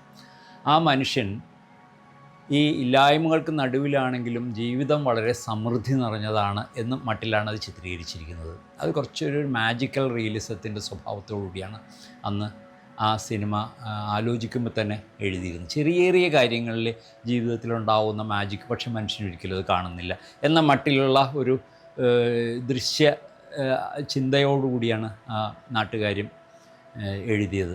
എന്നെ സംബന്ധിച്ചിടത്തോളം വളരെ നല്ലൊരു എക്സ്പീരിയൻസ് ആയിരുന്നു ആ നാട്ടുകാര്യം എന്ന് പറഞ്ഞ സിനിമയുടെ എഴുത്ത്. പക്ഷേ അത് സിനിമ ആയില്ല എങ്കിൽ പോലും ഒരുപക്ഷെ സിനിമ ആയിരുന്നെങ്കിൽ ഈ ഇഷ്ടം ഉണ്ടാവില്ലായിരിക്കും, അതെനിക്കറിയില്ല. പക്ഷേ അതിൻ്റെ തിരക്കഥ 93-ൽ മറ്റേ NFDC മത്സരത്തിന് അയച്ചപ്പോൾ അതിന് അവാർഡ് കിട്ടിയതിന്. അതാണ് അതിൻ്റെ ഒരേ ഒരു നല്ല കാര്യം എന്ന് പറയാവുന്ന. പക്ഷേ ആ എഴുത്ത് ഞാൻ ആസ്വദിച്ചിരുന്നു. സിനിമ എഴുത്തും നമുക്ക് ആസ്വദിക്കാൻ പറ്റും എന്ന് ഞാൻ തിരിച്ചറിയുന്നത് അന്നാണ്. അങ്ങനെ ഇരിക്കുമ്പോഴാണ് തിരുവനന്തപുരത്ത് നിന്ന് ഷാജി എൻ കരുൺ എന്നെ വിളിക്കുന്നത്. 2008-ലാണ് വിളിക്കുന്നത്. അദ്ദേഹം വിളിച്ചിട്ട് പറഞ്ഞു, അദ്ദേഹം കുട്ടിസ്രാങ്ക് എന്നൊരു ആശയമുണ്ട്, അത് വെച്ചിട്ട് നമുക്കൊരു സിനിമ ചെയ്യണം എന്ന് പറഞ്ഞു. അപ്പോൾ ഞാൻ തിരുവനന്തപുരത്ത് നിന്ന് അദ്ദേഹത്തെ കണ്ടു. അദ്ദേഹം പറഞ്ഞതാണ്, കുട്ടിസ്രാങ്ക് എന്ന് പറഞ്ഞ ഒരു ബോട്ടിൻ്റെ സ്രാങ്കാണ്. അദ്ദേഹം 3 ദേശങ്ങളുമായിട്ട് ബന്ധമുണ്ട്, 3 ദേശങ്ങളിൽ ജീവിക്കുന്നു, 3 സ്ത്രീകളുമായിട്ട് ഇയാൾക്കൊരു അടുപ്പമുണ്ടാകുന്നു. ഒരു ദിവസം ഇയാൾ മരിക്കുന്നു. ആ മരിച്ച സ്ഥലത്ത് 3 സ്ത്രീകളും വന്നിട്ട് ഇയാളെക്കുറിച്ച് 3 കഥ പറയുന്നു. അതാണ് ഇതിൻ്റെ ഷാജി എൻ കരുൺ പറഞ്ഞിരുന്ന ഒരു ആശയം. ഇതാണ് ഇത് സിനിമയായിട്ട് വികസിപ്പിക്കണം എന്ന് അദ്ദേഹം പറഞ്ഞു. സത്യത്തിൽ എനിക്ക് വളരെയധികം സന്തോഷം തോന്നി. കാരണം ഇത് മുഴുവൻ വികസിക്കാത്ത ഒരു ചെറിയൊരു കഥാതന്തുവാണ്. അപ്പോൾ അത് വെച്ച് എനിക്ക് ഇഷ്ടമുള്ള പോലെ എഴുതിക്കൊള്ളാൻ അദ്ദേഹം പറഞ്ഞു. അങ്ങനെ ഈ 3 ഖണ്ഡങ്ങളുള്ള സിനിമയുടെ ഒരു പണിയിലേക്ക് ഞാൻ തിരിഞ്ഞു. അത് ഏതാണ്ട് 1 വർഷം മുഴുവൻ അതിൻ്റെ പണിയാണ്. അത് എഴുത്ത് തുടങ്ങുന്നത് ഞാനിപ്പോഴും ഓർക്കുന്നുണ്ട്. അത്തവണത്തെ IFFI ഈ ഗോവയിൽ വെച്ചിട്ടാണ്. ആ ഗോവയിൽ ഞാൻ സിനിമ കാണാൻ പോയപ്പോഴാണ് അതിൻ്റെ എഴുത്ത് തുടങ്ങുന്നത്. അപ്പോൾ ഷാജി അന്ന് എനിക്ക് തോന്നുന്നു അദ്ദേഹം ജൂറിയിലുണ്ടായിരുന്നു എന്നാണ് എനിക്ക് തോന്നുന്നത്. അപ്പോൾ ഷാജിയേട്ടനായിട്ട് ഇടയ്ക്കിടയ്ക്ക് കാണാനുള്ളൊരു അവസരം ഉണ്ടായിരുന്നു. അങ്ങനെ ഞങ്ങളുടെ ഡിസ്കഷനും എഴുത്തും വളരെ നന്നായിട്ട് തന്നെ അവിടെ നടന്നു. അപ്പോൾ അത് കഴിഞ്ഞിട്ട് പിന്നെ കുറച്ച് കാലം തിരുവനന്തപുരത്തുള്ള ഗസ്റ്റ് ഹൗസിലിരുന്ന് എഴുതി, പിന്നെ കൊച്ചിയിലിരുന്ന് എഴുതി. അങ്ങനെ അത് പൂർത്തിയായി. അത് ഷൂട്ടിങ്ങും തുടങ്ങി. കൊച്ചി ഭാഗമാണ് ആദ്യം ഷൂട്ട് ചെയ്തത്. ഈ പൂത്തോട്ട ഭാഗത്ത് അവിടെ ഈ തീരദേശത്ത് വെച്ചിട്ടാണ് അത് ഷൂട്ട് ചെയ്തത്. മമ്മൂട്ടി ചവിട്ടുനാടക കലാകാരനായിട്ട് അഭിനയിക്കുന്ന അദ്ദേഹമാണ് കുട്ടിസ്രാങ്കിൻ്റെ കഥാപാത്രം കൈകാര്യം ചെയ്തത്. അപ്പോൾ കമാലിനി മുഖർജി എന്ന് പറഞ്ഞ ബംഗാളി നടിയെയാണ് പെമ്മേണ എന്ന കഥാപാത്രം ചെയ്യാനായിട്ട് നമ്മൾ ഹയർ ചെയ്തിരുന്നത്. അപ്പോൾ ഇത് വളരെ നല്ല രസകരമായ ഒരു കാസ്റ്റിംഗ് ആയിരുന്നു. അപ്പോൾ ആ കൊച്ചി ഭാഗം വളരെ ഗംഭീരമായിട്ട് തന്നെ ഷൂട്ട് ചെയ്തു. അതിൻ്റെ മിക്കവാറും സമയങ്ങളിൽ ഞാൻ കൂടെ ഉണ്ടാവുകയും ചെയ്തു. പിന്നീട് അതിൻ്റെ ഒരു മലബാർ ഭാഗവും തിരുവിതാംകൂർ ഭാഗവും വന്നു. എല്ലാം കൂടി അത് ആ വർഷത്തെ 2009-2010 നാഷണൽ അവാർഡ് അയച്ചു. അതിന് നിരവധി അവാർഡുകൾ കിട്ടുകയും ചെയ്തു. തിരക്കഥയ്ക്കും അതിന് അവാർഡ് കിട്ടുകയുണ്ടായി. ശരിക്കും പറഞ്ഞിട്ടുണ്ടെങ്കിൽ ഈ സിനിമയുടെ തിരക്കഥയ്ക്ക് അവാർഡ് കിട്ടിയതുകൊണ്ട് എനിക്ക് വലിയൊരു നേട്ടമുണ്ടായി. നേട്ടം വേറൊന്നുമല്ല, വർഷങ്ങളായിട്ട് അച്ചടിക്കാതിരുന്ന ചാവുനിലം എന്ന എൻ്റെ നോവലിൻ്റെ റീപ്രിൻ്റ് വന്നു. ഈ സിനിമയുടെ പ്രശസ്തി കൊണ്ടുണ്ടായ നേട്ടമാണത്. അതല്ലെങ്കിൽ ചാവുനിലം 2ാം പതിപ്പ് ഉണ്ടാവുകയില്ലായിരുന്നു. പിന്നീടാണത് വായനക്കാരിലേക്ക് നന്നായിട്ട് വരാൻ തുടങ്ങിയത്.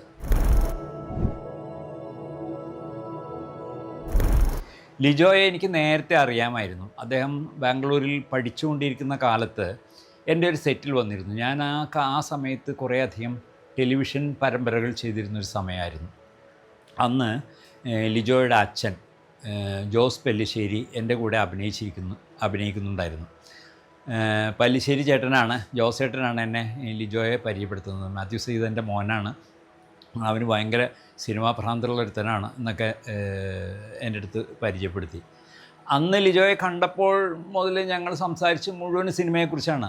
അദ്ദേഹത്തിന് അറിയേണ്ടിയിരുന്നത് ഞാൻ ചെയ്ത വർക്കുകൾ, മിഖായിലിൻ്റെ സന്തതികളും പിന്നെ ഡോക്ടർ ഹരിശ്ചന്ദ്ര എന്ന് പറഞ്ഞൊരു ക്രൈം ഫിക്ഷൻ ചെയ്തിട്ടുണ്ടായിരുന്നു, അതിനെക്കുറിച്ചൊക്കെയാണ് അദ്ദേഹത്തിന് അറിയേണ്ടിയിരുന്നത്. അതിൻ്റെ ഒരു ടെക്നോളജിയെക്കുറിച്ചും അതിൻ്റെ ടൈറ്റിൽ ഷൂട്ട് ചെയ്ത ഒരു പ്രത്യേക രീതിയിലാണ്, അതിനെക്കുറിച്ചൊക്കെയാണ് ലിജോ സംസാരിച്ചത്. ഞാനിപ്പോഴും അത് ഓർക്കുന്നുണ്ട്. അപ്പോൾ അങ്ങനെ ലിജോയായിട്ട് അത്യാവശ്യം ആ കാലത്ത് തന്നെ ബന്ധമുണ്ടായിരുന്നു. അദ്ദേഹം ഒരു ദിവസം വീട്ടിൽ വന്നു, ആമേൻ കഴിഞ്ഞിരിക്കുന്ന സമയത്ത് വന്നിട്ട് പറഞ്ഞു, മാത്യു ചേട്ടാ നമുക്കൊരു സിനിമ ചെയ്യണം, അതിൻ്റെ ഒരു ത്രെഡ് ഞാൻ പറയാം എന്ന് പറഞ്ഞാൽ അദ്ദേഹം 3 സിനിമ ചെയ്യാമെന്ന് പറഞ്ഞിട്ടാണ് വന്നത്. ഒരു ഇടുക്കി പശ്ചാത്തലം കേന്ദ്രമാക്കി, അതിൻ്റെ ഒരു സ്ഥലം അതാണ്, അതിനെ വെച്ചിട്ട് ഒരു ഡ്രഗ് മാഫിയ ഒക്കെ വരുന്ന ഒരു വിഷയമായിരുന്നു അത്. അപ്പോൾ ഈ പൃഥ്വിരാജ് അഭിനയിക്കും എന്നൊക്കെ പറഞ്ഞിട്ടാണ് എൻ്റെ അടുത്ത് വന്നിരുന്നത്. അപ്പോൾ ആ സമയത്ത് ഞാൻ അദ്ദേഹത്തോട് ഒരു സ്ക്രിപ്റ്റ് ഞാൻ എഴുതിയിട്ടുണ്ട്, അത് വേറൊരാൾ പൃഥ്വിരാജിൻ്റെ അടുത്ത് കൊടുത്തിട്ടുണ്ട് എന്ന് സൂചിപ്പിച്ചിരുന്നു. അപ്പോൾ അത് എന്താണ് വിഷയമെന്നും ഞാൻ പറഞ്ഞിട്ടുണ്ടായിരുന്നില്ല.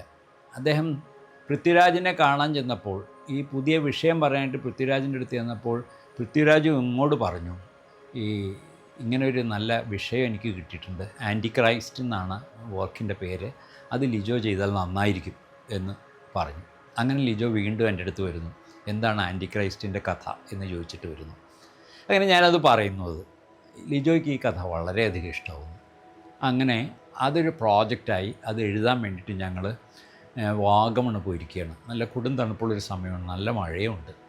അവിടെ പോയിരിക്കുന്ന ഒരു വല്ലാത്ത ഒരു പഴയ ഒരു തറവാട്ട് വീട് പോലുള്ളൊരു സ്ഥലത്താണ് പോയി താമസിക്കുന്നത്. ഒരു വല്ലാത്തൊരു അന്തരീക്ഷവും ഒക്കെ ഉള്ളതാണ്. ഞങ്ങൾ എഴുതാൻ പോകുന്നത് ഒരു ഭീകരമായ കഥയുമാണത്. അത് ഒരു കുട്ടിയാണ് അതിൽ, 6 വയസ്സുള്ള കുട്ടിയാണ് അതിൽ കേന്ദ്ര കഥാപാത്രമായിട്ട് വരുന്നത്. ആ കുട്ടി മരിക്കുന്നു, പക്ഷെ മരിച്ചിട്ടില്ല. എന്നാൽ ജീവനുണ്ടോയെന്ന് വെച്ചാൽ ജീവനുമില്ല. അങ്ങനെയുള്ളൊരവസ്ഥയിൽ ഇത് ഡീക്കേഡ് ആവുന്നില്ല. ആ കുട്ടി ഇങ്ങനെ ജീവിച്ചുകൊണ്ടിരിക്കുന്നുണ്ട്, പക്ഷെ മരിച്ചിട്ട് ജീവനുണ്ടെന്ന് പറയാനും അങ്ങനെയുള്ളൊരവസ്ഥ. നൊസ്ഫെറാത്തു എന്ന് പറയാവുന്ന ഈ ഡ്രാക്കുള സിനിമകളിൽ നൊസ്ഫെറാത്തു എന്ന് പറഞ്ഞൊരാശയമുണ്ട്, മരിച്ചിട്ടും മരിക്കാത്തത്, അല്ലെങ്കിൽ മരിച്ചിട്ടും ജീവനുള്ളത് എന്നൊക്കെയുള്ളൊരർത്ഥത്തിൽ ജീവനും മരണത്തിനിടയിൽ പെട്ടുപോയ ഒരവസ്ഥ. അങ്ങനെയുള്ളൊരു കുട്ടിയുടെ ഒരു യാത്രയായിരുന്നു ഈ ആൻറ്റി ക്രൈസ്റ്റ് എന്ന് പറഞ്ഞ ആ കുട്ടിയുടെ ബോഡി ചെന്നെത്തുന്നിടത്തെല്ലാം വലിയ വലിയ ദുരന്തങ്ങളുണ്ടാകുന്നു. അങ്ങനെ അത് ഞങ്ങൾ ചർച്ച ചെയ്തുകൊണ്ടിരിക്കുമ്പോഴാണ് അദ്ദേഹം ചാവുനിലം എന്ന എൻ്റെ നോവൽ വായിക്കുന്നത്. ഈ ചാവുനിലം വായിച്ചു കഴിഞ്ഞപ്പോൾ ലിജോയ്ക്ക് വളരെയധികം ഇഷ്ടമായി ആ നോവൽ. ഞാൻ ഇതുവരെ വായിച്ചിട്ടില്ല, ഇത് വല്ലാത്തൊരു എക്സ്പീരിയൻസ് ആണല്ലോ, നമുക്കിത് സിനിമയാക്കണം എന്ന് അദ്ദേഹം പറഞ്ഞു. ഇതിൻ്റെ തമാശ എന്താണെന്ന് വെച്ചിട്ടുണ്ടെങ്കിൽ ചാവുനിലവും സിനിമയായില്ല, ഞങ്ങൾ ആലോചിച്ച ആൻറ്റി ക്രൈസ്റ്റും സിനിമയായില്ല. ആൻറ്റി ക്രൈസ്റ്റ് സ്ക്രിപ്റ്റൊക്കെ പൂർത്തിയാക്കി ഷൂട്ട് ചെയ്യാനായിട്ട് ഊട്ടിയിലാണ് സെറ്റൊക്കെ ഇട്ടത്. ആ ഷൂട്ട് ചെയ്യാൻ ഏതാണ്ട് 6 ദിവസമുള്ളപ്പോൾ സിനിമ വേണ്ടെന്ന് വെക്കുകയാണ്. അതോടെ ആ പ്രോജക്റ്റ് അവസാനിച്ചു.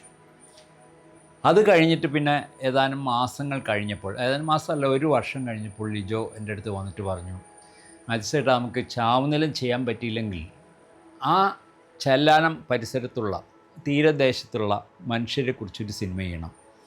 അങ്ങനെയാണ് ഈമായവ് എന്ന ചിന്തയിലേക്ക് ഞങ്ങൾ വരുന്നത്.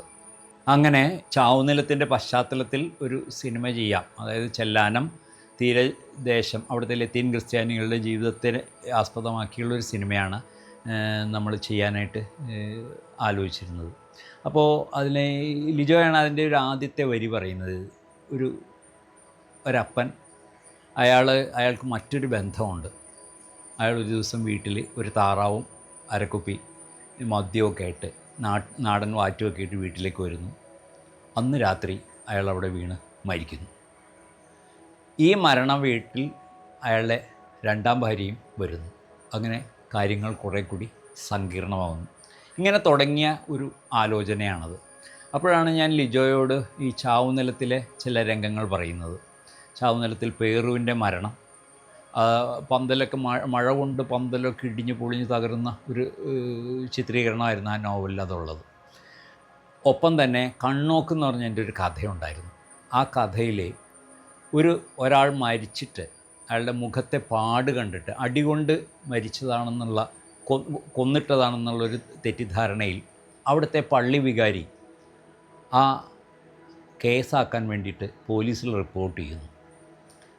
അങ്ങനെ പള്ളിയും പോലീസും ഈ വീട്ടുകാരും തമ്മിലുള്ള ശക്തമായ ഒരു വഴക്കിൽ ഈ ശവം എവിടെ സംസ്കരിക്കാൻ പറ്റാത്തൊരു സാഹചര്യം ഉണ്ടാകുന്നു. അങ്ങനെ ആ മരിച്ച മനുഷ്യൻ്റെ മകൻ ഈ ശവം സ്വന്തം വീട്ടുമുറ്റത്ത് തന്നെ സംസ്കരിക്കുന്നു. അതാണ് ഈ കണ്ണോക്ക് എന്ന് പറഞ്ഞ കഥയുടെ ഒരു ക്രീം എന്ന് പറയാവുന്ന അതാണ്. അപ്പോൾ ഇതും ഞാൻ ലിജോയോട് പറഞ്ഞു. അങ്ങനെ ഇങ്ങനെ ഞങ്ങളുടെ സംസാരത്തിൽ ഒരുപാട് സംസാരിച്ചു വന്നപ്പോൾ ഇത് ഈമായോവിൻ്റെ ത്രെഡിലേക്ക്, ഒരു വിഷയത്തിലേക്ക് കടന്നു. അപ്പോൾ ഇതിൽ പ്രധാനമായിട്ട് ഈ സിനിമയുടെ ഉടനീളം മരിച്ച വീടായിരിക്കും പശ്ചാത്തലമെന്നും അവിടെയാണെങ്കിൽ എപ്പോഴും മഴ പെയ്തുകൊണ്ടിരിക്കുകയുമാണ്. ആ ഒരു പശ്ചാത്തലത്തിലാണ്, മഴയും കാറ്റും ഒക്കെ ഉള്ള ഒരു അന്തരീക്ഷത്തിലാണ് ഈ സിനിമ ചെയ്യുന്നത്. അപ്പോൾ അങ്ങനെ ഞാൻ സിനിമ എഴുതാൻ തുടങ്ങി. എഴുതാൻ തുടങ്ങി. അപ്പോൾ ഞാൻ എഴുതി തുടങ്ങിയപ്പോൾ എൻ്റെ മനസ്സിൽ മുഴുവൻ ഉണ്ടായിരുന്നു ഇതെങ്ങനെ ആയി വരണം എന്ന്. അപ്പോൾ സാധാരണഗതിയിൽ ഈ നമ്മളുടെ ഒരു രീതി അനുസരിച്ച് ഡയറക്ടറും തിരക്കഥാകൃത്തും കൂടി ചേർന്നിരുന്ന് സിനിമയിൽ എന്ത് വരണം, ഏതെല്ലാം രംഗങ്ങൾ വരണം എന്നുകൊണ്ട് ഒരു സീൻ ഓർഡർ ഉണ്ടാക്കുകയും പിന്നീട് അത് വികസിപ്പിക്കുകയാണ് ഒരു രീതി. ഞാനത് ഒരു നോവലിൻ്റെ രീതിയിലാണ് ഇതിൻ്റെ നോവൽ എഴുതുന്നത്. ഒരു വളരെ നൈസർഗികമായിട്ട് വരുന്ന രീതിയിലാണ് ഇത് എഴുതി തുടങ്ങിയത്. ഞാൻ ലിജോയോട് പറഞ്ഞത് അങ്ങനെയാണ്, എനിക്ക് തോന്നിയതുപോലെ ഞാൻ എഴുതട്ടെ, എന്നിട്ട് നമുക്കിരിക്കാം. അങ്ങനെ ഞാനിത് ഈമായവ് ആദ്യമധ്യാന്തം എഴുതി പൂർത്തിയാക്കിയ ശേഷം ഞങ്ങൾ ഒരുമിച്ച് ചർച്ചയ്ക്കിരുന്നു.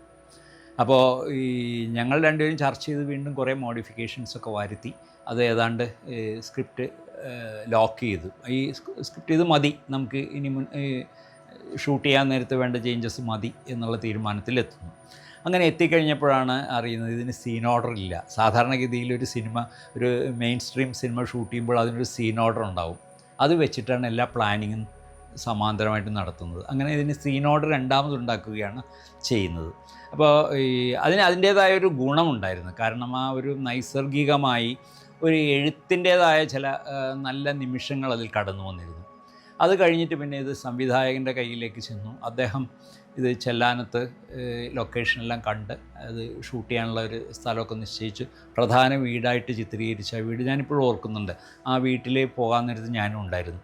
അപ്പോൾ അവിടുത്തെ വീട്ടമ്മ പറഞ്ഞു, ഈ പണ്ട് കടൽ കയറിയല്ലോ, സുനാമി വന്നപ്പോൾ വെള്ളം കയറി എടുത്ത് രണ്ടും മുകളറ്റം വരെ നിറഞ്ഞു പോയൊരു വീടാണ്, അവിടെയാണത് ഷൂട്ട് ചെയ്തത്. ആ വീടിൻ്റെ വെള്ളം കയറുമ്പോൾ ഉണ്ടാകുന്ന അടയാളങ്ങളൊക്കെ കാണിച്ചു തന്നു, മതിലൊക്കെ തെള്ളിപ്പോയതും ഒക്കെ കാണിച്ചു തന്നിരുന്നു. ഒരു വലിയൊരു പാരിസ്ഥിതിക പ്രശ്നം അനുഭവിക്കുന്ന ഒരു പ്രദേശമാണ് ഈ പശ്ചിമ കൊച്ചിയും ചെല്ലാനം അടക്കമുള്ള സ്ഥലങ്ങളെല്ലാം. ഇപ്പോൾ തന്നെ വലിയ പ്രശ്നമാണത്. ഈ ഉപ്പ് വെള്ളം കയറിയിട്ട് ആ വീടുകളെല്ലാം നശിച്ചു പോയിക്കൊണ്ടിരിക്കുകയാണ്. അങ്ങനെയുള്ള ഒരു പശ്ചാത്തലത്തിലാണ് ഇത് ഷൂട്ട് ചെയ്യുന്നത്. അപ്പോൾ എന്ന് വെച്ചിട്ടുണ്ടെങ്കിൽ ആ ഒരു ജീവിത പശ്ചാത്തലവും കൂടി ഈ സിനിമയുടെ ചിത്രീകരണത്തിന് കൂടിച്ചേരുന്നു എന്നുള്ളതാണത്. അപ്പോൾ എനിക്ക് നല്ല തീർച്ചയുണ്ട്, ലത്തീൻ കത്തോലിക്ക ജീവിതവും തീരദേശ ജീവിതവും ഒന്നും അത്രയ്ക്കൊന്നും സൂക്ഷ്മമായി പഠിക്കുകയും ചെയ്തിട്ടില്ലാത്ത ലിജോ ഈ സിനിമ ചെയ്യാൻ നേരത്ത് വളരെ കൃത്യമായിട്ട് ഇത് ആവിഷ്കരിക്കാൻ കഴിഞ്ഞു എന്നുള്ളതാണത്. അത് ശരിക്കും പറഞ്ഞിട്ടുണ്ടെങ്കിൽ അത് ഒരു മനുഷ്യനിൽ, ഒരു കലാകാരനിൽ ആ ഒരു ജീവിതം അയാൾക്ക് എക്സ്കവേറ്റ് ചെയ്തെടുക്കാൻ പറ്റുമെന്നാണ് എനിക്ക് തോന്നുന്നത്. പണ്ടൊരിക്കൽ നമ്മളുടെ കൊടിയേറ്റം ഗോപി അദ്ദേഹവുമായിട്ട് ഇൻ്റർവ്യൂ ചെയ്തിട്ടുണ്ട്. അദ്ദേഹം കൊടിയേറ്റം കഴിഞ്ഞൊരു കാലഘട്ടത്തിലാണ്. അന്ന് അദ്ദേഹം പറഞ്ഞു, കൊടിയേറ്റം കഴിഞ്ഞപ്പോഴല്ല, അത് കഴിഞ്ഞ് 2-3 പടങ്ങൾ അദ്ദേഹം ചെയ്തു. അദ്ദേഹം പറഞ്ഞു, ഞാൻ ചെയ്ത കഥാപാത്രങ്ങളെല്ലാം എൻ്റെ ഉള്ളിലുണ്ട്. തബലിസ്റ്റ് അയ്യപ്പനെ ഞാൻ കണ്ടിട്ടില്ല, മാമച്ചനെ ഞാൻ കണ്ടിട്ടില്ല, ഇതെല്ലാം ഉള്ളിൽ നിന്ന് ഞാൻ ഖനിച്ചെടുത്തതാണെന്ന് അദ്ദേഹം പറഞ്ഞിട്ടുണ്ട്. അതൊരു സത്യമാണെന്ന് എനിക്ക് പലപ്പോഴും തോന്നിയിട്ടുണ്ട്. ഇതെല്ലാം നമ്മൾ എക്സ്പീരിയൻസ് ചെയ്തിട്ട് എഴുതാൻ അല്ലെങ്കിൽ അഭിനയിക്കാൻ സാധിക്കൂ എന്ന് വെച്ച് കഴിഞ്ഞിട്ടുണ്ടെങ്കിൽ നമുക്കൊന്നും ചെയ്യാൻ പറ്റില്ല. അത് പലതും ഭാവനയിൽ നിന്നും നമ്മുടെ ഉള്ളിൽ നിന്നും പുറത്തെടുക്കുന്നതാണ്. അപ്പോൾ അങ്ങനെ ഈ ലിജോ ആ ഒരു ജീവിത പശ്ചാത്തലം കൃത്യമായിട്ട് തോണ്ടി പുറത്തെടുക്കുകയാണ് ചെയ്തതെന്ന് എനിക്ക് തോന്നുന്നുണ്ട്. ഒപ്പം തന്നെ എഴുത്തുകാരൻ ഞാൻ കൺസീവ് ചെയ്തത് ധാരാളം കട്ട് ഷോട്ട്സ് ഉള്ളൊരു സിനിമയാണ് എൻ്റെ മനസ്സിലുണ്ടായിരുന്നത്. പക്ഷേ അത് ഫസ്റ്റ് ഡേ അങ്ങനെ തന്നെയാണ് ലിജോ ഷൂട്ട് ചെയ്തത്. സെക്കൻഡ് ഡേ ആയിക്കഴിഞ്ഞപ്പോൾ അദ്ദേഹം ഇതിൻ്റെ ഷോർട്ട് പാറ്റേൺ മൊത്തം മാറ്റി. അദ്ദേഹം ചെയ്തതെന്ന് വെച്ചിട്ടുണ്ടെങ്കിൽ ഈ ഒരു മിസൻ സീൻ പോലെ വളരെ ഒരു സീൻ മുഴുവനും ഒരു ഷോട്ടിൽ തീർത്തിട്ട് ഈ കഥാപാത്രങ്ങളെ ഫോളോ ചെയ്ത് പോകുന്ന തരത്തിലുള്ള ഒരു പാറ്റേണിലേക്ക് അദ്ദേഹം പോയി. അത് വളരെ ബുദ്ധിപൂർവ്വം ചെയ്ത ഒരു രീതിയാണെന്ന് എനിക്ക് തോന്നി. കാരണം ഒരു മരിച്ച വീട്ടിൽ ഒരു കാണിയെപ്പോലെ ഒരു ക്യാമറ ചെന്ന് കാണുകയാണ്, അവിടെ എന്താ സംഭവിക്കുന്നതിന് സാക്ഷ്യം വഹിക്കുകയാണ്.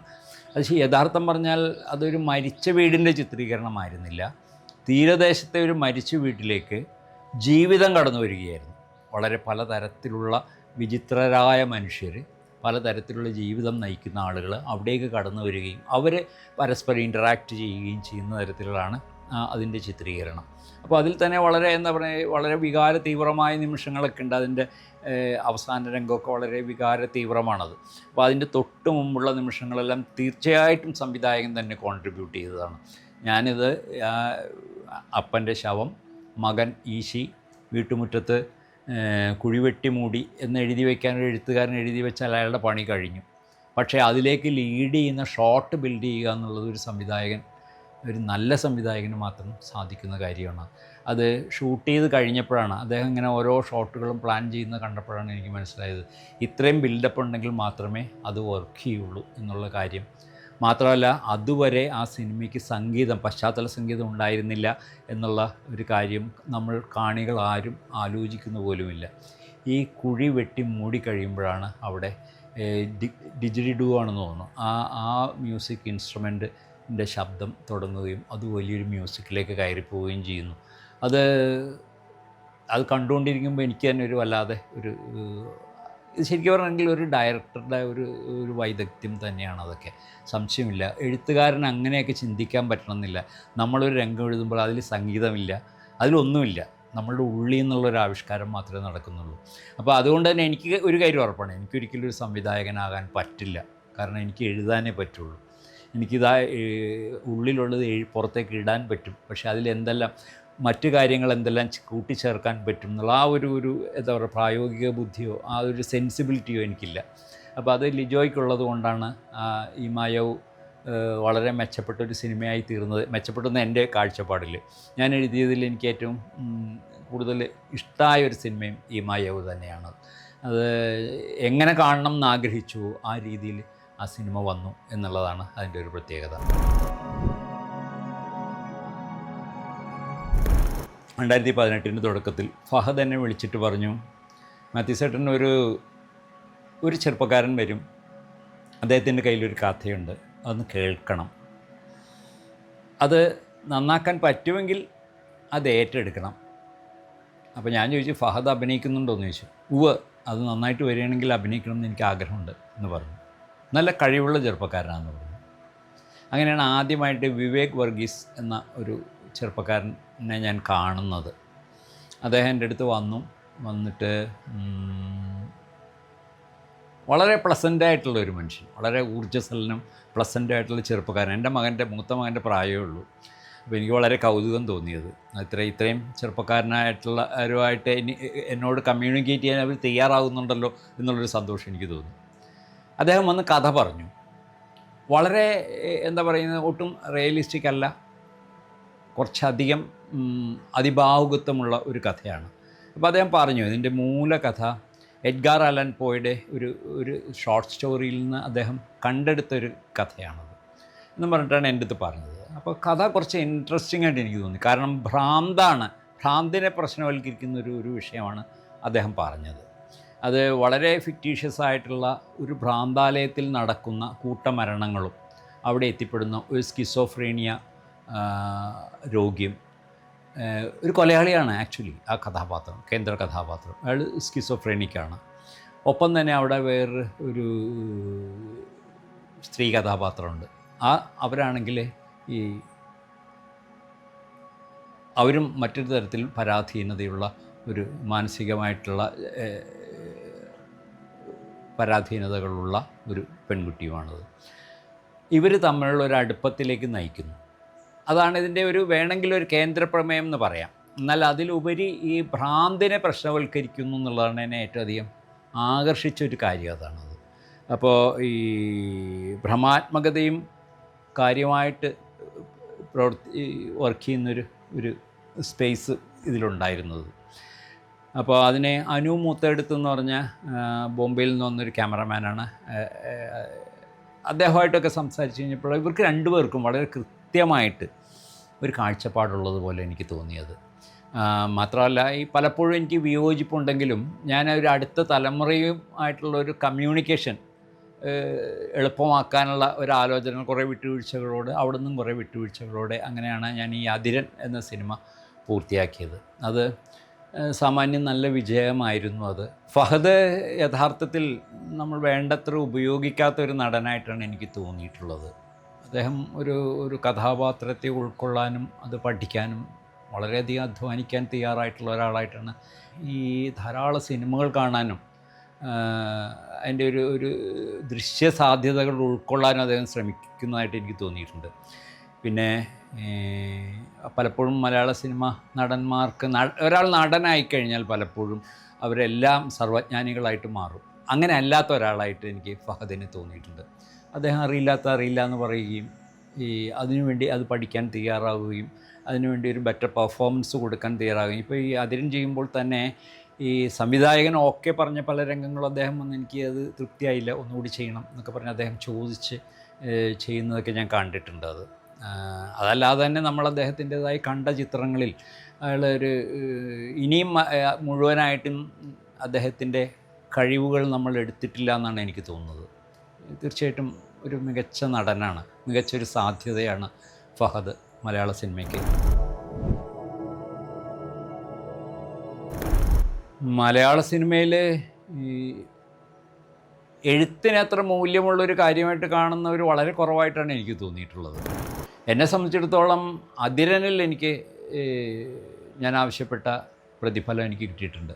മറ്റു പലതിലും എനിക്ക് അങ്ങനെ പറയാൻ സാധിക്കില്ല. ഈ ഒരു കാര്യത്തിൽ എനിക്ക് MT വലിയ ബഹുമാനമാണ്. കാരണം എഴുത്തുകാരൻ്റെ അയാൾ അർഹിക്കുന്ന ഒരു ബഹുമാനം കൊടുക്കണമെന്നും അയാൾക്ക് അർഹിക്കുന്ന പ്രതിഫലം കൊടുക്കണമെന്നും അല്ലെങ്കിൽ അത് പിടിച്ചു വാങ്ങണമെന്നും കാണിച്ചു തന്ന ഒരാളാണ് MT. അതിനുശേഷം അങ്ങനെ അധികം പേരൊന്നും ഉണ്ടായിട്ടില്ലെന്നാണ് എനിക്ക് തോന്നുന്നത്. ഇന്നും എഴുത്തുകാരുടെ അവസ്ഥയൊക്കെ കഷ്ടം തന്നെയാണ്.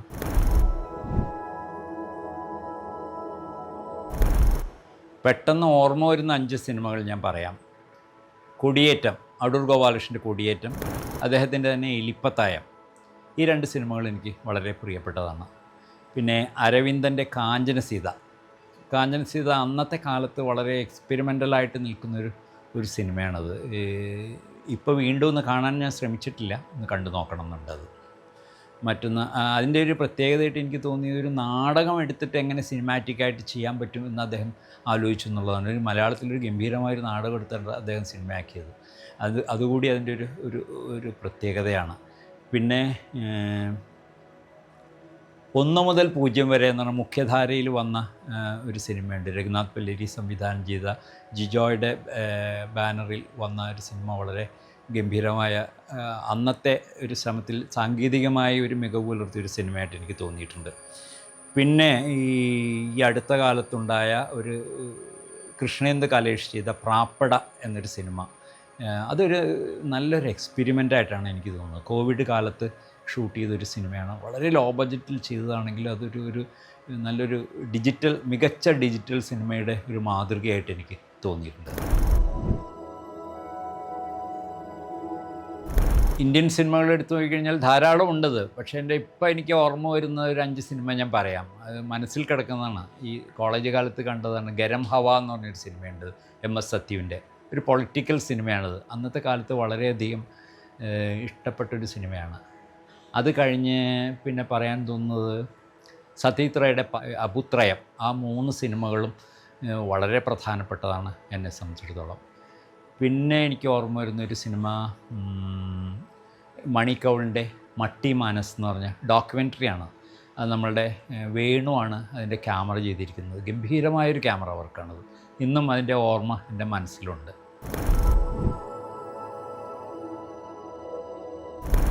ലോക സിനിമകൾ എനിക്കിഷ്ടപ്പെട്ട ധാരാളം സിനിമകളുണ്ട്. അത് ഏറ്റവും ഇഷ്ടം ഏതാണെന്ന് ചോദിച്ചാൽ നമുക്ക് പറയാൻ ബുദ്ധിമുട്ടുണ്ട്. താർക്കോവ്സ്കിയുടെ മിറർ ഞാൻ പലപ്പോഴും ആവർത്തിച്ച് കാണുന്നൊരു സിനിമയാണത്. ഒസുവിൻ്റെ എല്ലാ സിനിമകളും ഇടയ്ക്കിടയ്ക്ക് കാണാറുണ്ട്. പിന്നെ ബ്രെസോണിൻ്റെ പിക്ക് പോക്കറ്റ് വളരെ ഇഷ്ടമാണ്. അദ്ദേഹത്തിൻ്റെ പല സിനിമകളും വീണ്ടും ഇടയ്ക്കിടയ്ക്ക് കാണാറുണ്ട്.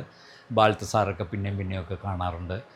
താർക്കോവ്സ്കിയുടെ തന്നെ ആൻഡ്രി റുബ്ലോവ്, ഹമാഗുച്ചിയുടെ drive my car, wheel of fortune and fantasy, ഈ 2 സിനിമകൾ എനിക്ക് വളരെ പ്രിയപ്പെട്ടതാണ്. ഗോദാർദിൻ്റെ പല സിനിമകളും, പ്രത്യേകിച്ച് ആദ്യത്തെ സിനിമ ബ്രെത്ത്ലെസ്, ഇഷ്ടപ്പെട്ട സിനിമയാണത്. ജഡ്രോവ്സ്കിയുടെ എൻലെസ് പോയട്രിയും റോയ് ആൻഡേഴ്സൻ്റെ എബൌട്ട് എൻലെസ്നെസ്സും, ഇത് 2 എനിക്ക് പ്രിയപ്പെട്ട സിനിമകളാണ്. ഇടയ്ക്ക് വീണ്ടും വീണ്ടും കാണുന്ന സിനിമകളാണ്.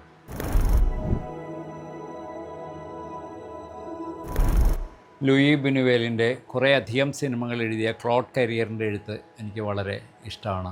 ഒപ്പം തന്നെ ടോണിനോ ഗുവേര പോയറ്റാണ് അദ്ദേഹം. അദ്ദേഹത്തിൻ്റെ നൊസ്റ്റാൾജിയ, താർക്കോവ്സ്കിക്ക് വേണ്ടിയിട്ട് നൊസ്റ്റാൾജിയ, വേറെയും കുറച്ച് മികച്ച ടോണിയോണിക്കൊക്കെ വേണ്ടിയിട്ട് അദ്ദേഹം തിരക്കഥ എഴുതിയിട്ടുണ്ട്.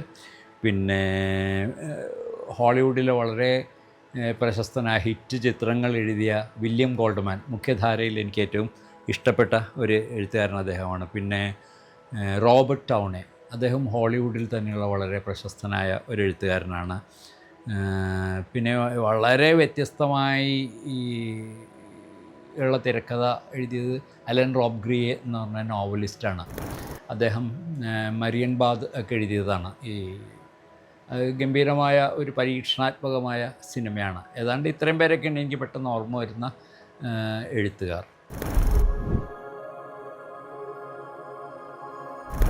ജാപ്പനീസ് അനിമകൾ ശരിക്കും ഒരു ദൃശ്യമാധ്യമ രംഗത്തെ ഒരു വലിയ ഗംഭീരമായ സംഭവമായിട്ട് എനിക്ക് തോന്നിയത്. ഹയോ മിയാസാക്കി, സതോഷി കോൻ തുടങ്ങിയവരുടെ വർക്കുകൾ.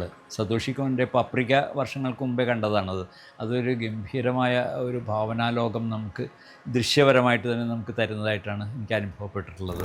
മിയാസാക്കിയുടെ the boy and the heron, my neighbour Totoro, spirited away തുടങ്ങിയ സിനിമകളൊക്കെ ഗംഭീരമായ ഒരു ഊർജം തരുന്ന സിനിമകളായിട്ടാണ് എനിക്ക് തോന്നിയിട്ടുള്ളത്.